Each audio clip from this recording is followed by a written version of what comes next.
Greetings. Welcome to the Aehr Test Systems Fiscal 2026 Second Quarter Financial Results Conference Call. At this time, all participants are in listen-only mode. A question-and-answer session will follow the formal presentation. If anyone should require operator assistance during the conference, please press star zero on your telephone keypad. Please note, this conference is being recorded. I will now turn the conference over to your host, Jim Byers of PondelWilkinson Investor Relations. You may begin.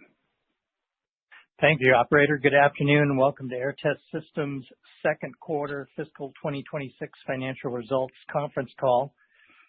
With me on today's call are Aehr Test Systems President and Chief Executive Officer Gayn Erickson and Chief Financial Officer Chris Siu. Before I turn the call over to Gayn and Chris, I'd like to cover a few quick items. This afternoon, right after market close, Aehr Test issued a press release announcing its second quarter fiscal 2026 results. The release is available on the company's website at aehr.com. This call is being broadcast live over the internet for all interested parties, and the webcast will be archived on the investor relations page of the company's website. I'd like to remind everyone that on today's call, management will be making forward-looking statements that are based on current information and estimates and are subject to a number of risks and uncertainties that could cause actual results to differ materially from those in the forward-looking statements. These factors are discussed in the company's most recent periodic and current reports filed with the SEC. These forward-looking statements, including guidance provided during today's call, are only valid as of this date, and Aehr Test Systems undertakes no obligation to update the forward-looking statements. Now, with that, I'd like to turn the conference call over to Gayn Erickson, President and CEO. Thanks, Jim. Good afternoon, everyone, and welcome to our second quarter fiscal 26 earnings conference call. I'll begin with an update on the key markets we're targeting for semiconductor test and burn-in, with a particular focus on the common growth drivers we're seeing across these markets, which is namely the massive explosion of AI and data center infrastructure. After that, Chris will walk through our financial performance for the quarter, and then we'll open up the call for questions. While second quarter revenue was softer than anticipated, we made significant progress in both wafer-level burn-in and package part burn-in segments and are very excited about our prospects moving forward. Based on customer forecasts recently provided to Aehr, we believe our bookings in the second half of this fiscal year will be between $60 million and $80 million, which would set the stage for a very strong fiscal 27 that begins on May 30th. During the quarter, we made substantial progress with wafer-level burn-in engagements and production installations across AI processors, flash memory, silicon photonics, gallium nitride, and hard disk drives. We're encouraged to see that one of our key growth strategies, focused on reliability solutions for the exploding demand for AI and data center infrastructure, is beginning to bear fruit. In package part burn-in, we secured key new device wins for our Sonoma system, supporting high-temperature operating life qualifications for AI devices. These wins are expected to drive additional capacity at test houses, including at least one customer that has elected to move into production in late calendar 26, which we believe could result in meaningful volumes of Sonoma production systems. In addition, in the last month, we received a very large forecast from our lead Sonoma production customer for AI ASIC production capacity. This forecast is expected to drive very strong and potentially record bookings for the company this fiscal year and position us well for significant revenue growth next fiscal year, with their requested shipments starting in the first fiscal quarter of our next fiscal year. Taken together, our increased visibility across multiple end markets gives us great confidence in our outlook. As a result, we're reinstating financial guidance in fiscal 26, which we'll touch on later in today's call. Now let's talk about our key segments. Starting with our wafer-level burn-in during the quarter, we expanded engagements and completed additional production installations across several end markets. Our lead AI wafer-level burn-in customer continues development of its next-generation processor and is currently discussing additional capacity with us. They're forecasting additional system and WaferPak capacity orders this fiscal year and plan to transition to our fully integrated automated WaferPak aligner for 300mm wafers. We expect this customer to continue scaling and excited to support their growth. We also announced a strategic expansion of our partnership with ISE Labs during the quarter to deliver advanced wafer-level test and burn-in services for next-generation high-performance computing and AI applications. This partnership accelerates time to market, improves performance, and gives customers the option of either package part or wafer-level test and burn-in for their production volumes. ISE, together with its parent company ASE, represents the world's leading outsourced semiconductor assembly and test, or OSAT, platform, serving a global roster of top-tier semiconductor customers. As part of our benchmark evaluation program with the top-tier AI processor supplier we announced last quarter, we completed development of our new fine-pitch wafer packs for wafer-level burn-in of high-current AI processors. These are currently in test with this potential customer's processors and are designed to validate our Fox XP production systems for wafer-level burn-in and functional test of their high-performance, high-power AI processors. We're currently completing startup procedures such as power-up sequencing, thermal profiling, test vectors, timing, and high-speed differential clocks, and expect to complete data collection this quarter. While we're demonstrating our new fine-pitch high-current wafer packs for this benchmark, many customers can utilize lower-cost WaferPak designs if certain design-for-test rules are incorporated up front. These approaches reduce cost and lead time and are especially attractive to customers focused on faster time to market or wafer-level high-temp operating life qualification. We also have 2 additional AI processor companies planning wafer-level benchmark evaluations since last quarter's earnings call. These benchmarks typically take about 6 months, and we expect to make meaningful progress beginning this quarter. Both customers are evaluating wafer-level test and burn-in as an alternative to package part or system-level test for large advanced AI modules that combine multiple AI accelerators and stacked high-bandwidth memory. Moving burn-in upstream to the wafer level significantly reduces cost and yield risk by avoiding scrapping expensive substrates and memory stacks when early failures occur later in the process. We have seen estimates that show the cost of the substrate is more than a single processor, and the cost of the high bandwidth memory is even higher. Turning to flash memory, we completed our wafer level benchmark with a global leader in NAND flash just prior to the holidays. The customer has now taken the wafers back for further processing to validate correlation with their internal process. This benchmark demonstrated our ability to test flash memory wafers with significantly higher parallelism and power than is possible using traditional probers and group probers from companies such as TEL or Acrotech. We've also proposed a next-generation solution enabling test of a new emerging flash memory device called High Bandwidth Flash, or HBF, designed for AI workloads. This proposed solution leverages our Fox XP platform, WaferPaks, and auto aligner technology and would support single touchdown high-power tests on 300mm wafers. While development of this system would take over a year following customer commitment, we believe this represents a compelling entry point into a large and evolving memory market. We look forward to sharing more details as this progresses. Turning to silicon photonics, we believe that silicon photonics used in data center and also chip-to-chip I/O is going to be a significant market driving production burn-in capacity for our Fox wafer-level burn-in systems and WaferPaks. Our lead customer has now firmed up its production ramp, which we expect to begin early next fiscal year. While this timing is later than previously expected, it aligns with recently announced AI processor platforms and positions us well for calendar 2026 orders and deliveries in fiscal 27. We've also finalized a forecast with another major silicon photonics customer, initially targeting data center applications with a roadmap toward optical I/O. We expect to book their initial turnkey Fox systems soon, with delivery planned for May of this year. In gallium nitride power semiconductors, we continue to support our lead production customer, though we experienced delays related to unanticipated high voltage fault conditions that required WaferPaks and protection circuit redesigns. This delayed approximately $2 million in WaferPak shipments from last quarter into this quarter, along with some system enhancements. Shipments have now resumed, and lessons learned have significantly strengthened our GaN power supply burn-in capability.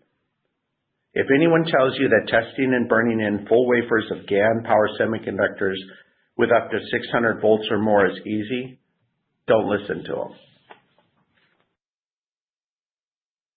We also continue to engage with multiple new potential GaN customers and are developing WaferPaks for several new device designs that are expected to go to high volume production for applications like data center infrastructure and power delivery, automotive electrical power distribution on both ICE and hybrid electric vehicles, and even power semiconductors used for electrical breakers. Aehr has a unique solution that can deliver full turnkey, fully automated wafer handling and probing for test and burn-in of GaN wafers in sizes from 6 to 8 inches and even 12 inches or 300 millimeter wafers. Turning to silicon carbide, as we previously discussed, silicon carbide demand has been weighed toward the end of this fiscal year. Customers continue to be optimistic about this market and their capacity needs, but we've tried to take a very conservative stance that is mostly show us the orders before we believe them. Our lead customer recently transitioned from 150 millimeters to 200 millimeter wafers, nearly doubling output without adding new Fox XP systems, and supported by Aehr's proprietary WaferPaks that we developed to accommodate both 150 and 200 millimeter wafers, contacting 100% of the die on each in a single touchdown. They're now seeing additional needs for WaferPaks this year, but additional capacity for systems appears to be a year out. We pushed out expected orders until next fiscal year from our near-term forecast, but have capacity of systems or WaferPaks to continue to support their surge capacity needs, as well as our other silicon carbide customers. While electric vehicle-related demand has slowed industry-wide, we remain well-positioned with the most competitive wafer-level burn-in solution available, and we expect to benefit when growth resumes. In semiconductors used in data center hard disk drives, we're installing the additional Fox CP systems for a major supplier of hard disk drives for wafer-level burn-in of their special components in their drives. They've indicated plans for additional purchases later this calendar year. While their device unit volumes are very large, the overall revenue opportunity remains modest due to short stress times and the massive parallelism achieved on our Fox CP system and proprietary high-power WaferPak wafer contactors. Now let me talk about package part burn-in. We're seeing continued momentum in package part qualification and production burn-in for AI processors, driving growth in our new Sonoma ultra-high power package part burn-in systems and consumables. As we announced today in a separate press release, during our fiscal third quarter to date, we have received orders from multiple customers totaling more than $5.5 million for our Sonoma ultra-high power package part burn-in systems, including initial orders from a premier Silicon Valley test lab for our newly introduced higher power configured Sonoma system that can also support full automation. These orders already exceed the total Sonoma orders for the entire second quarter, highlighting the accelerating demand we're seeing for our package level burn-in of high-powered AI and compute devices. This quarter, we also secured key new device wins on the Sonoma platform for high-temp operating life qualification. These wins are expected to drive additional capacity at test houses, with at least one customer planning to transition to production later this calendar year, generating significant system demand. Our lead package part burn-in production customer for AI processors continues to ramp and is forecasting substantial growth in 2026 and beyond. Although we have not yet received the purchase order, we have received a substantial forecast from this customer for AI ASIC production capacity, with requested Sonoma production package part burn-in system and BIM shipments beginning in the fiscal first quarter of 27. That starts May 30th. Which we expect to contribute to very strong bookings in fiscal 26 and generate significant revenue growth in fiscal 27. This customer also plans to introduce much higher power ASICs later this year, for which we are already developing the high temp operating life qualification burn-in modules and sockets to be used on the Sonoma systems at one of the premier Silicon Valley test services companies that have many systems installed. This AI accelerator ASIC processor is also forecasted to go to production burn-in and drive even higher volume needs for production burn-in systems downstream at the OSATs in Asia. We feel we're very well positioned with our Sonoma system for this production capacity need and believe this could drive very substantial volumes of Sonoma systems in our next fiscal year. During the quarter, we completed development of a next-generation, fully automated, higher-power Sonoma system supporting up to 2,000 watts per device. This system enables continuous flow operation, improved throughput, and seamless transition from qualification to high-volume production using the same fixtures and sockets. These capabilities enable customers who are focused on high-temp operating life reliability testing to have a system that is fully software and hardware compatible with the Sonoma systems they have installed, which simplifies and accelerates time to market that is critical for HTOL testing of new AI processors. This Sonoma burn-in system can also simply bolt on a fully automated handler developed and sold by Aehr as a turnkey solution to allow hands-free operation with less than a couple of minutes of overhead per burn-in cycle, which is amazing for production burn-in needs. We're also seeing increased demand for our lower power Echo and Tahoe package part burn-in systems, driven by our installed base of more than 100 systems across over 20 semiconductor companies worldwide. But I'll wait for another call to discuss these systems and the markets they serve in more detail. As stated last quarter, the rapid advancement of generative AI and the accelerating electrification of transportation and global infrastructure represent two of the most significant macro trends impacting the semiconductor industry today. These transformative forces are driving enormous growth in semiconductor demand while fundamentally increasing the performance, reliability, safety, and security requirements of the devices used across computing and data infrastructure, telecommunications networks, hard disk drive and solid-state storage solutions, electric vehicles, charging systems, and renewable energy generation.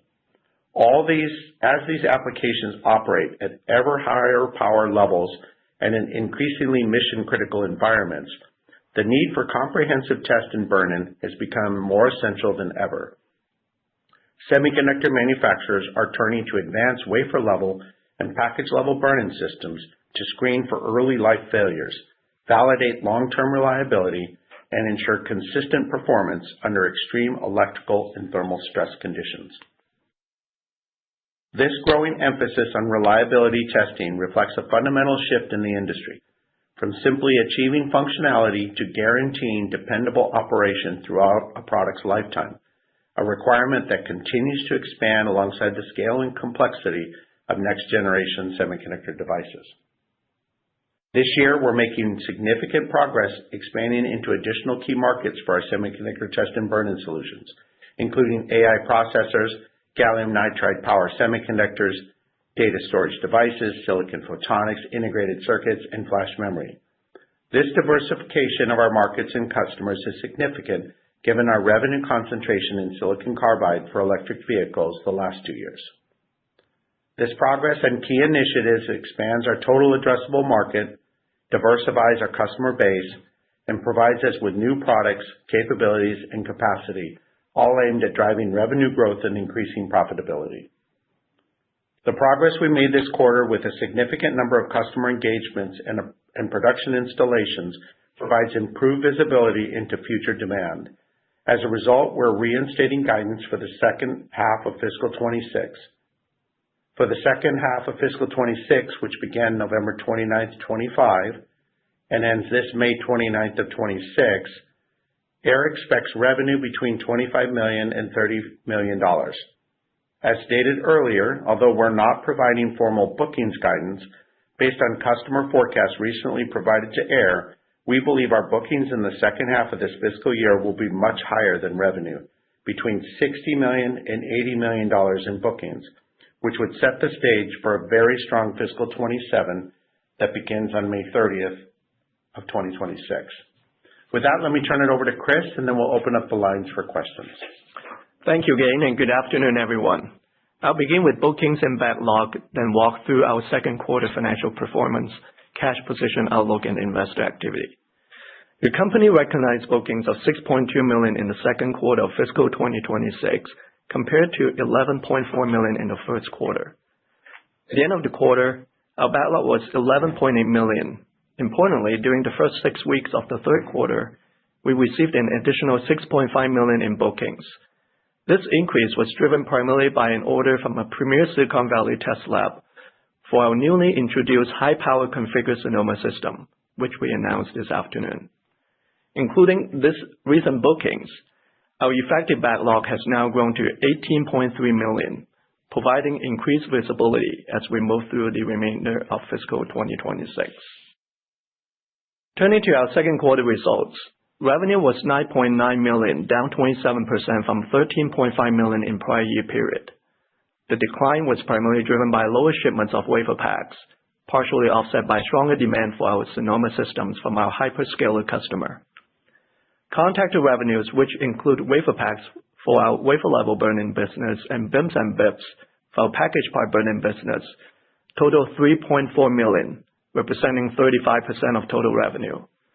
This compares to $8.6 million or 64% of revenue in the second quarter last year. Non-GAAP gross margin for the second quarter was 29.8% compared to 45.3% a year ago. The year-over-year decline reflects lower overall sales volume and a less favorable product mix, as last year's quarter included a higher proportion of higher margin WaferPak revenue. Non-GAAP operating expenses in the second quarter were $5.7 million, down 4% from $5.9 million in Q2 last year.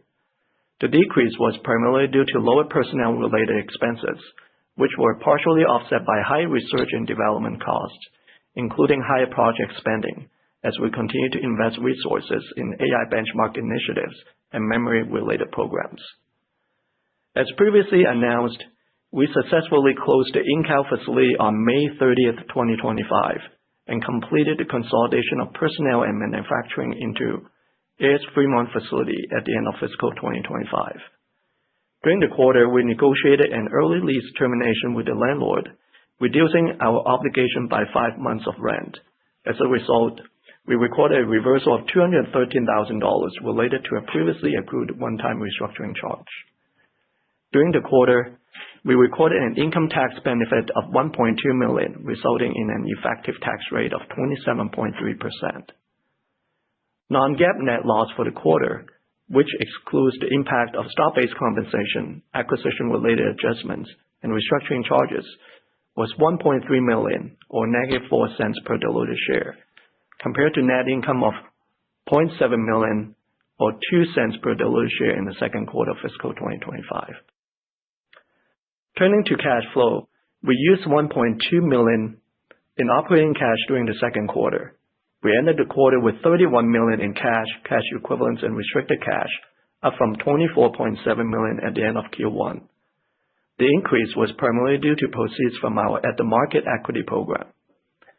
As a reminder, in the second quarter of fiscal 2025, we filed a new $100 million S-3 self-registration that was approved by the SEC for 3 years, followed by an ATM offering of up to $40 million.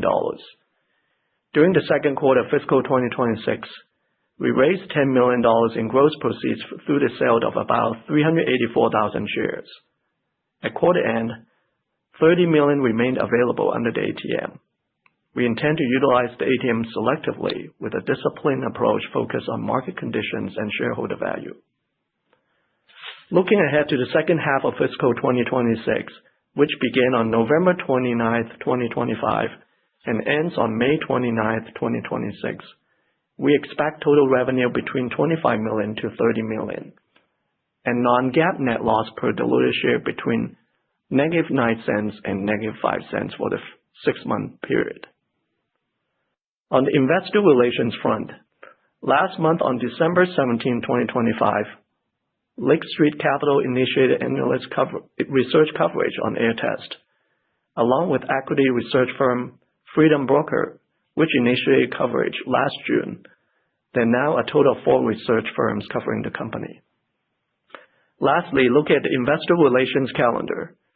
We will meet with investors at the 20th Annual Needham Growth Conference in New York on Tuesday, January 13th, and then return to New York in February for the 15th Annual Susquehanna Technology Conference on Thursday, February 26th. We'll also be participating virtually in the Oppenheimer Emerging Growth Conference on Tuesday, February 3rd. We hope to see you at these conferences. That concludes our prepared remarks. We're now happy to take your questions. Operator, please go ahead. Thank you. At this time, we will be conducting a question and answer session. If you would like to ask a question, please press star 1 on your telephone keypad. A confirmation tone will indicate your line is in the question queue. You may press star 2 if you would like to remove your question from the queue. For participants using speaker equipment, it may be necessary to pick up your handset before pressing the star keys. One moment, please, while we poll for questions. Once again, please press star 1 if you have a question or comment. Our first question comes from Christian Schwab with Craig-Hallum. Please proceed. Hey, Gayn, thanks for all the details on the call. What wasn't clear to me exactly is on the booking strength, potential booking strength of $60 to $80 million in the second half of this fiscal year. Is that almost entirely on the AI accelerator processor line?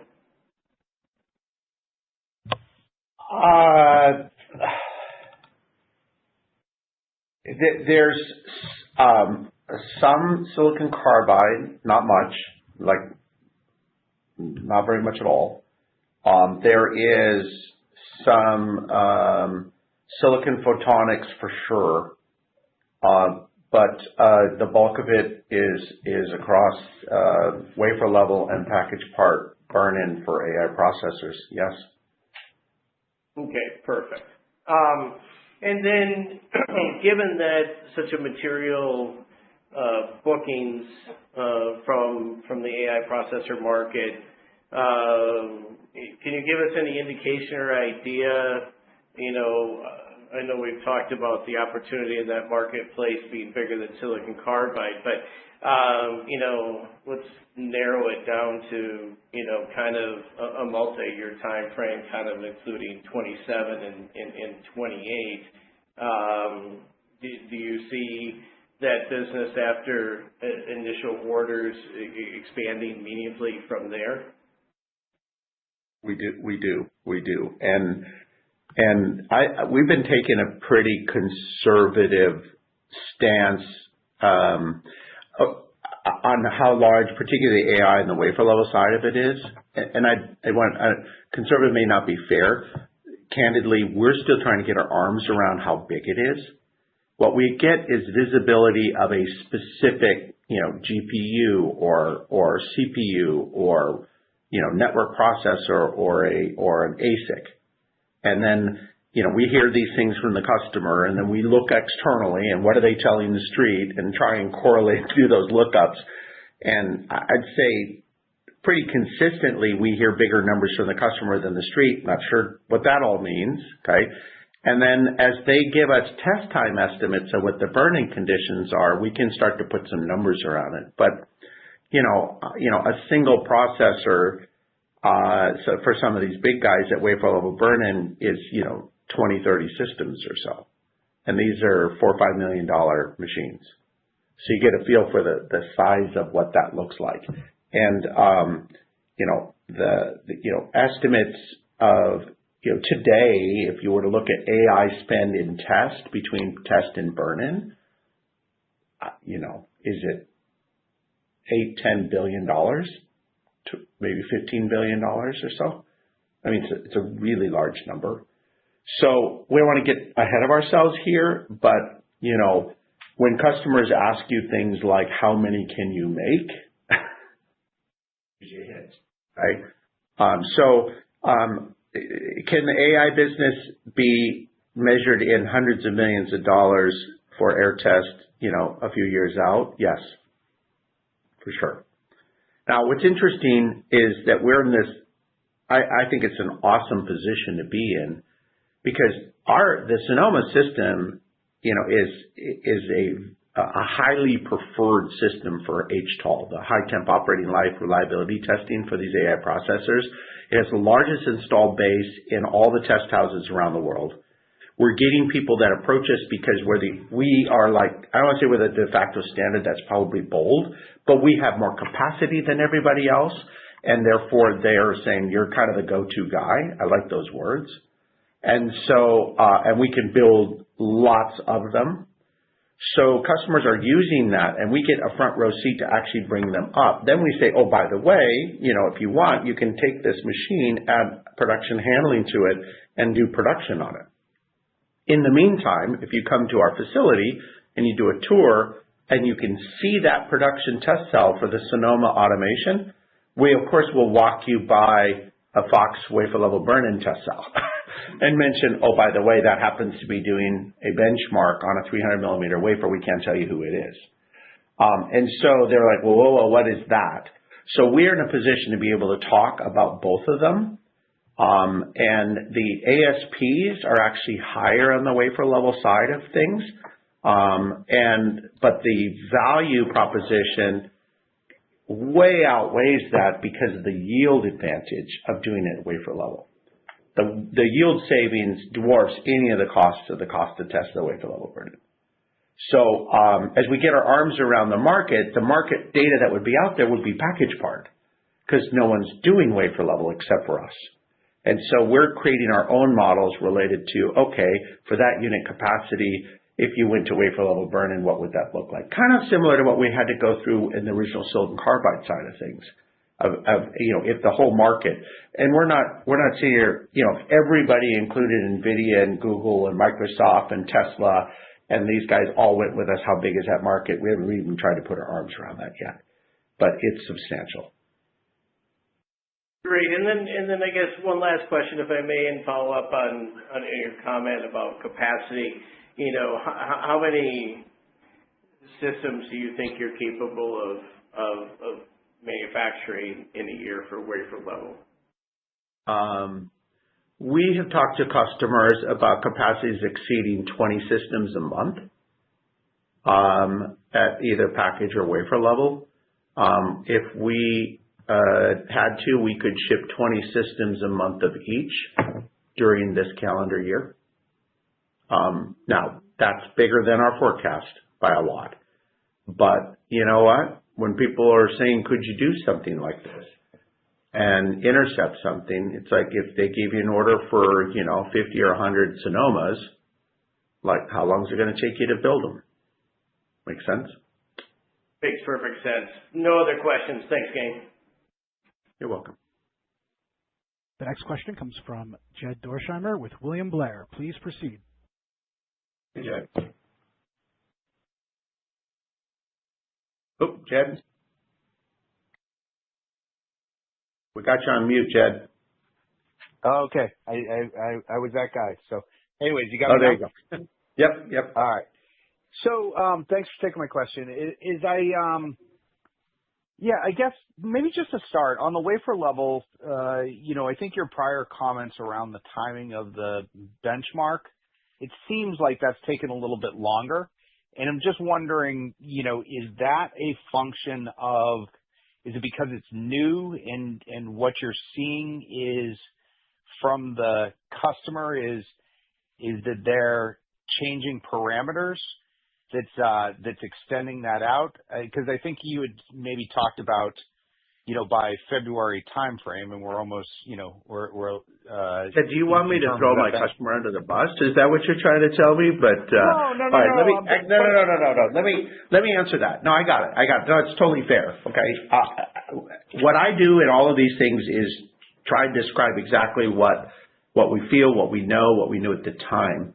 One of the things that's very interesting and fun about this particular customer, who is a very notable customer, okay? when they gave us, and I don't think I'm overstating, when they gave us the vectors, the test vectors, et cetera, they were giving it off of a platform from package level, okay? Package and wafer are different. We had a huge arm wrestle with them related to what they could actually do at wafer level, and ultimately were able to demonstrate to them significant DFT, lower pin count modes, et cetera, to be able to do it at wafer level, which was a big deal because they never understood that, because, of course, nobody's ever done this before but us, okay? I'll just leave it at this. They actually gave us some things that were implied based upon package that weren't totally applicable to wafer level, and we struggled with some of that. And turns out, so it actually did delay a little bit. I think it's mutually understood. It's like, oh, sorry, we were thinking package, we forget about wafer and sort.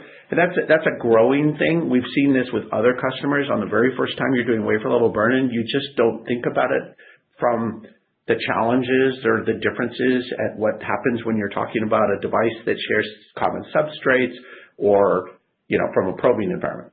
So is it longer? Maybe a little bit, measured in, weeks or a couple months or something. But, some of the things that like mechanically wafer, physical contact to the device, to using our auto aligner to pack these new fine pitch wafer packs, the test plan itself, the vectors, those things were all going along pretty well. So I wish it was a little bit sooner, but I think we're still very much on track to try and get them some data over the next couple months here, or maybe even this month.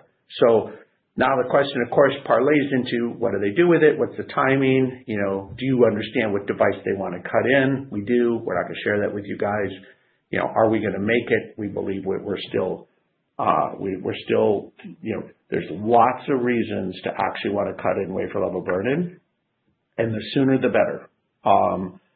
So I'm actually, we're really excited about this particular one. And then now we've got another couple guys that are saying, pick me too, and are generating the information to give us so that we can actually do design reviews and walk through a wafer pack design for them as well. Got it. That's helpful. Thanks. And I just want to address the potential of cannibalization between package and wafer level.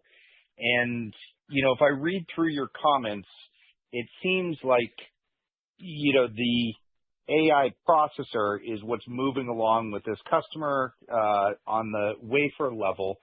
You had mentioned, briefly actually, on the ASIC side. Are you anticipating that the ASICs basically run with package level and that AI processors are wafer level, or are you anticipating both at wafer level?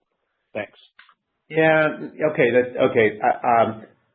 So vocabulary for everybody that's listening out there, right? So when you talk about processors in the AI, arguably there's even maybe at least 2 or 3 different broad flavors of them. Okay.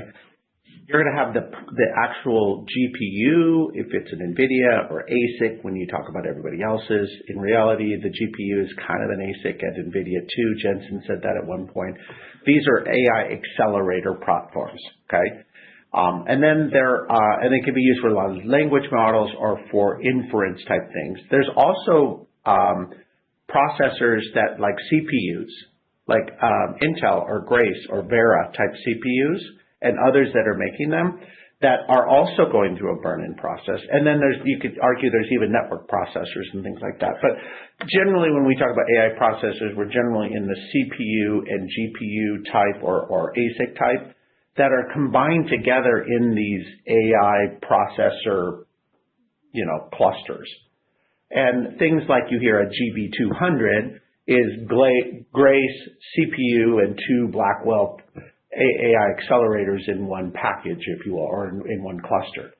What's happening with the roadmap is that devices are going from, a single AI accelerator or CPU in a package to a package that includes embedded memory, like high bandwidth memory and high bandwidth flash over time, and then to having more than one compute chip in it. So having 2 processors in it, or 4, or 8, like you look at the Intel or the AMD roadmap.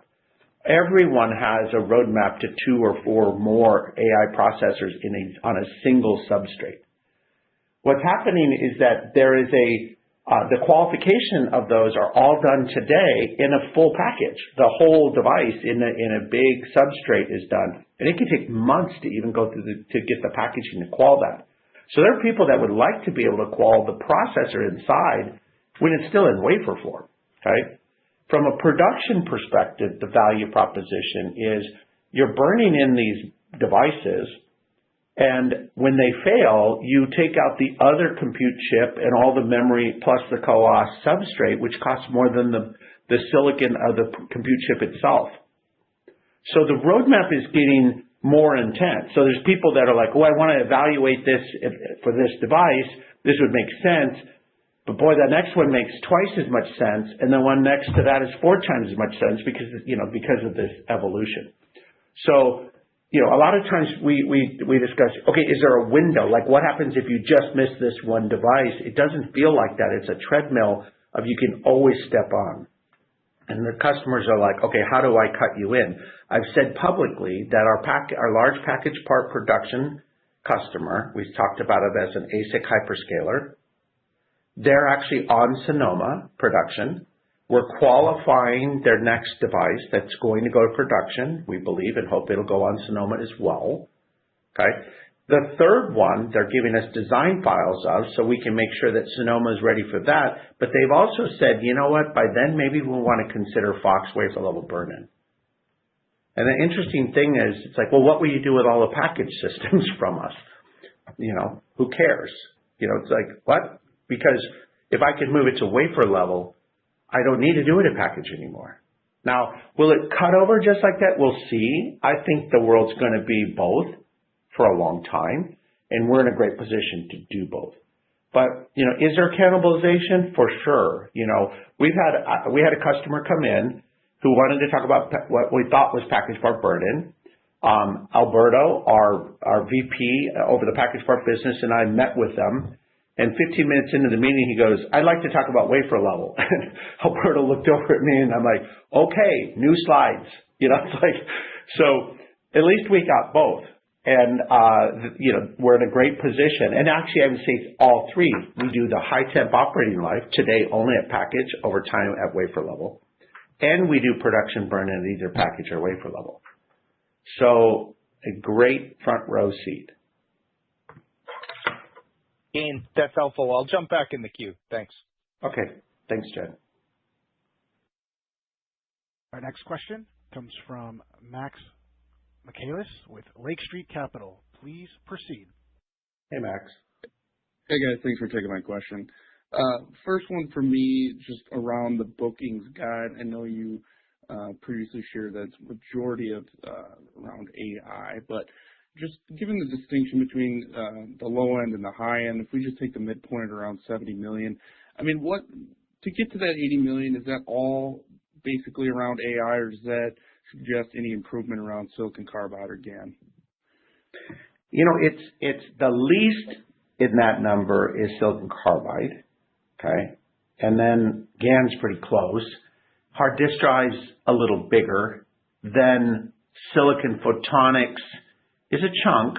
I mean, we've got production systems in there for our lead customer. We have a new customer that wants a system. They want it shipped by May. We're, suggesting to them that they really should get their order in before we ship it. Joke. I'm kidding. It's a challenge right now because they're like, please build it. We actually have a system on our floor, and if they get their PO in, if you're listening, you get to get it. If not, we'll give it to the next guy. But anyhow. And then it would be wafer level burn-in, and then I think package is the biggest. I'm sorry, wafer level burn-in of AI, and then package part AI is the biggest. Okay. So, and yeah, that just suggests the 80 million. The 80 million suggests just greater volume orders from wafer level burn-in and package part. Okay. And then lastly, I haven't had time to run through the entire press release, but that $5.5 million order you noted in your prepared remarks. Can you share some more detail on that? Is there anything new that we should be looking for, or is it just kind of standard? You know what? It has a mix of some customers that already had Sonomas that were buying more, that were AI related. It had some burn-in modules that was important because it was for a new design of a really expected to be high runner that's going to production. It has a big order from what we call a premier Silicon Valley test services company. We'll leave it at that. They actually bought a number of the new Sonoma configurations, which are the very high power ones that allow them to go to 2,000 watts. We have some devices that we're going to be testing this spring that are almost 2,000 watts per device, right? And everybody's out there talking about how can you do, what does it take to get to 1,000 watts? We're jumping right past that. And this is in a high volume Sonoma system, so they'll be able to test a large number of devices in that system. And I think the number's, I should know this number. I think it's 44 devices, but I mean it's a large number of devices to be able to test those. And it's either 22 or 44. I should know that. Sorry, folks. To go through the math on that particular application because of the number of resources and power supplies and things. But it's the biggest part we've seen that's in development, and that's going to be going to production. So that's a big deal. So it's a combination of several different orders. Every one of them is kind of sort of strategic to us. All right. Thanks for taking my questions. You're welcome. Thanks, Max. The next question comes from Larry Schlabina with Schlabina Capital. Please proceed. Hey, Larry. Nothing, Gain. We try to line up your ramp, or at least your demand for the systems that you're working on developing for these customers on the AI processors with what's publicly disclosed in terms of the product launch. Is there a case where they may start up on package part, wherever they have the capacity to do that, and then when they feel comfortable, maybe if it's after the product's launched, would they cut over to wafer level burn-in because it's so much more efficient and saves them money? Would they do that, or would they just do it initially on a brand new product launch at the beginning? That's kind of. Do you have a sense of that? Okay, so there's two things in there. What I definitely see happening is, we know for a fact a customer was doing system level or rack test. Okay, the only time they identified infant mortality or early life failures was when it's installed in the data center. Pretty nasty. Okay. Yep.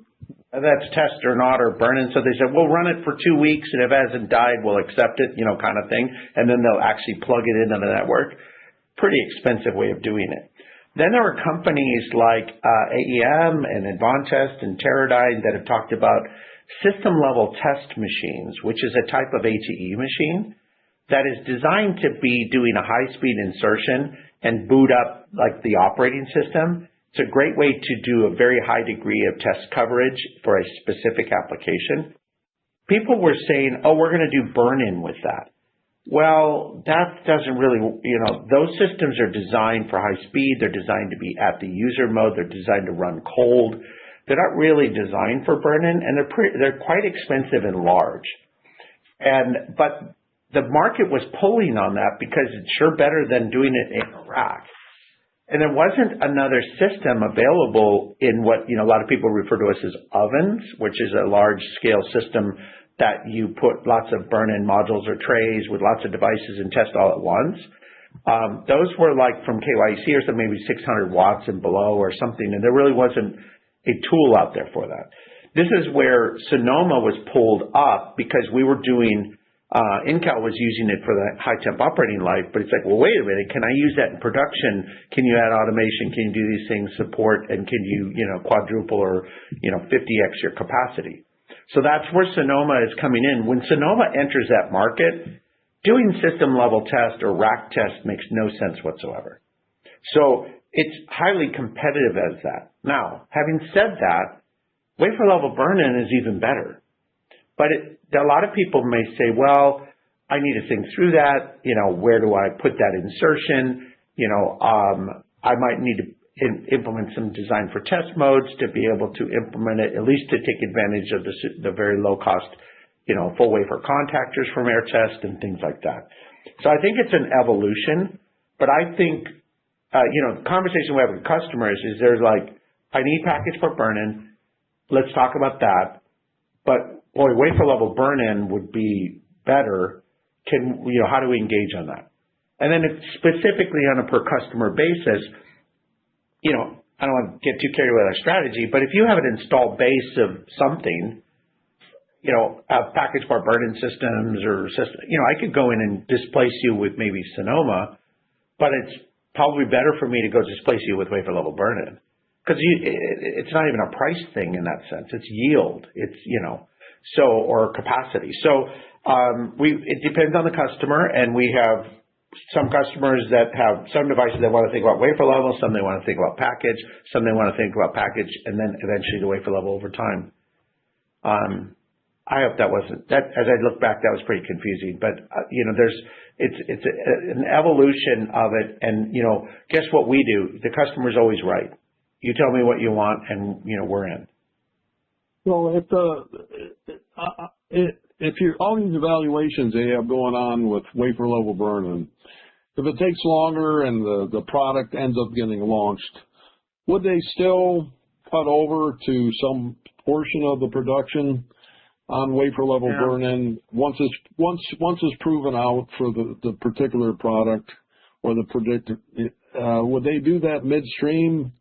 I think it depends. I don't.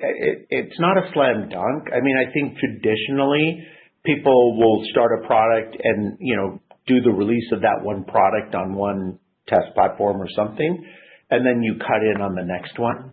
I think that'd be fairer to say, but there are certain devices we know that their intended application, there's 2 or 3 different applications for it. So, for a large language model, maybe they think about it one way, but if it's going to be automotive, then that's a different thing, right? So even within a product, there might be an evolution, or they get by until they can implement wafer level burn-in. That particularly comes in the fact when you think about a multi-chip module, right? As soon as you could do wafer level burn-in, if I could save you 1% yield per die on a 4-die AI processor that has a $15,000 BOM, yep. Of course you would do that, right? So I would, but I'm not sure if they would. Yeah. So we're trying to be as open as we can. We know as much as we know, but there's definitely advantages to do wafer level. I mean, ultimately, that's the most kind of the best place you could ever do it. Yep. And if you implement some DFT and you implement some of the things we do, I could build you a wafer pack in 8 weeks. Have you on wafer? The shift gears on the flash benchmark that you completed a little bit ago before the holidays. When do you expect the customer to get back to you, and more importantly, when do you expect them to come with an order?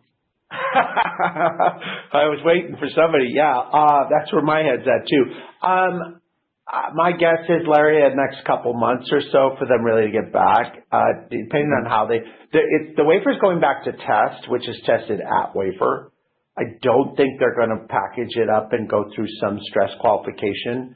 That might be something, but we've already had some design reviews with them on our new tester, and planted the seeds. They were very impressed, is how I would describe it. The big shift here was, when we even started this thinking to do the benchmark with them, which is like a year ago, okay, if I get that right. Over a year and a half ago. Fair enough, right? When we were starting to even build up to get the design files and what wafer we were going to be testing with them, it was not aimed at high bandwidth flash because that didn't even exist. Okay, they were looking at it for like commodity, data center SSDs. Now with the HBF, it broke their infrastructure, the power supplies, I/O pins, etc., and parallelism. And now they have a power problem, which we love. Well, we're good at power. So people that have power problems, that's music to our ears. So, yeah. If I recall, you originally said the driver, their motivation was as the 3D NANDs got higher levels of what are they at? They're even talking about getting to 400 levels. Layers, yes. Layers. Yeah. That required more power and exceeded the power in their existing systems, right. so that they need your high power. So here we are a year and a half later, and so how are they getting by to this point? And don't they need your high power capability? They're doing multiple. They can't test a whole wafer in one touchdown, as an example. Okay. All right. But what I described there, which people, if you follow along with that was actually referred to as hybrid bonded flash. Same letters, by the way. Okay.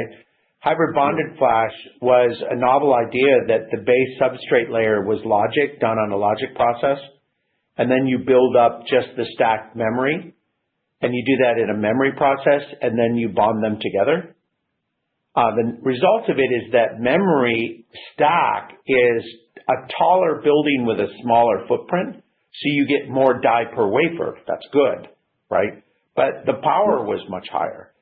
HBF, as in high bandwidth flash, is in some ways architecturally similar, except for it's more power. Because of its speed, and it has additional power supplies, and it's taller, it actually is even more of a problem for them. Which, I guess if you're a tester guy, the bigger the problem, you have more to solve.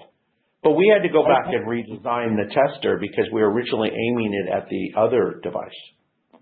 I would think they would need more capacity for the enterprise flash part of it before they ever start needing something for HBF. So the enterprise flash, I'm wondering, when is something going to happen there? It seems like it's overdue. So yeah, I mean, our goal in this case would be, we had originally hoped to finish the benchmark at the end of last year. Okay, so we're 6 months later. And I think as I shared with you, if you read through all of the notes, around March, it felt like you're pushing a rope. Something was going on. If you knew who the company was, it'd be very obvious what was going on. Okay, but what really happened is they kind of shifted from enterprise focus to HBF. And so that slowed some things down in terms of even reviewing our tester. And then they came back to us in the summer and were like, okay, here's the new tester we'd like. Maybe that's good. It's for people that, you're tapping your fingers, it's taking a long time, but that's part of what happened there. But at this point, again, we walked up. They thought we were just going to take their wafer and stick it into one of our NPs with a manual setup, and we showed them a fully integrated machine. So they walked up and we put their wafer in a FOUP, put the FOUP onto the Sierra automated wafer pack aligner, ran the wafer, it opened up the blade, stick the wafer, put the wafer in the wafer pack, put the wafer pack in the blade, close the blade, ran the test, gave them the results. It's pretty impressive. Well, they said so you're ready to go for production. So it seems like they're going to need more capacity, based on everything that's going on in the memory market.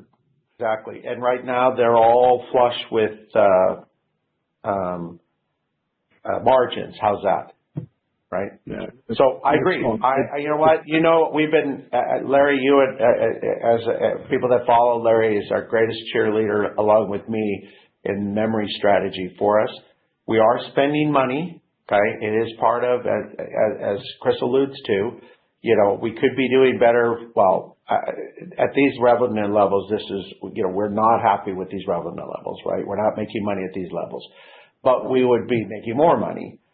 We're spending money. We got our foot on the gas, and in fact, it's our expectation that we'll increase the R&D spend, particularly in the AI wafer level burn-in, a little bit in the package, because we spent a lot of money on that in just this last year for package, getting this new product out, and then the memory system, which will be a blade in our Fox system, basically.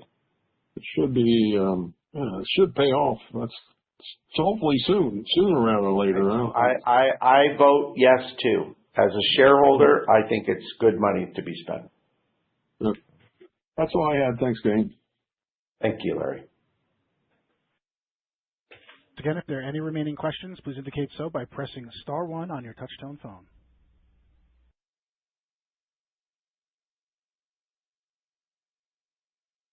Okay, I'm showing no further questions in the queue. I would like to turn the call back to management for closing remarks. Thank you, operator, and thank you, everybody. We really appreciate you guys taking the time to spend an hour with us. I think about that exactly again. And we'll keep you guys updated. Stay tuned. We're really excited about this and hope that the orders will come in shortly enough to be able to make this less dramatic as we go forward and set ourselves up for a really strong year heading into next year. So appreciate it. If you are in town, we are in Fremont, California, near Silicon Valley. Give us a call, set something up, come by, take a look at the facility. If you haven't seen our tools, they're very impressive, and you can get a feel of the capacity because we have a lot of systems on the manufacturing line right now.